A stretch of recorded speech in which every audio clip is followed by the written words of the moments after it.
You feeling second movie, third movie sorry, so big movie అనుకుంటా, third movie. So how you feeling, ఎలా అనిపిస్తుంది ఇప్పుడు? చాలా happy ఉందండి. అంటే బేబీ తర్వాత చాలా లవ్ అండ్ సపోర్ట్ వస్తూనే ఉంది, అండ్ ఈ మూవీ కూడా నాకు అంతే లవ్ అండ్ సపోర్ట్ వస్తుంది అని ఎక్స్పెక్ట్ చేస్తున్నాను. I believe that. ట్రైలర్ అయితే చాలా బాగుంది. నచ్చిందా మీకు? ట్రైలర్ చాలా నచ్చింది. థ్యాంక్ అంటే యూ. నాకు ఎక్కడ అంటే ఫస్ట్ టీజర్ యాక్చువల్గా నాకు బాగా నచ్చింది. టీజర్ లో మీ ఇద్దరు ప్రెజెన్స్ చాలా ఎక్కువ ఉంది, Correct. కానీ ఈ ట్రైలర్ లో మాత్రం సిద్ధు మిమ్మల్ని డామినేట్ చేశాడు అనిపించింది. కొంచెం biased end of the day మా సినిమానే కదా అది. మేబీ అంటే నా క్యూరియాసిటీ ఏంటంటే మీ రోల్లో ఎక్కడో ట్విస్ట్ ఉంది, అందువల్ల మిమ్మల్ని ఎక్కువ రివీల్ చేయలేదు అనిపించింది. I right? ఎస్. సో ఏంటి, ఎట్లా ఉండబోతుంది మీ రోల్? వైష్ణవిని మరిపించబోతుందా జాక్ లో ఉండే వైష్ణవి రోల్?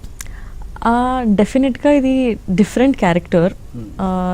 ఇందులో ఒక కొత్త ఎలిమెంట్ ఉంటుంది నా క్యారెక్టర్లో, ఒక ఫన్ ఉంటుంది క్యారెక్టర్లో. అండ్ రెండు షేడ్స్ ఉంటాయి, ఒక్క షేడ్ నుంచి ఇంకో షేడ్కి మారడానికి.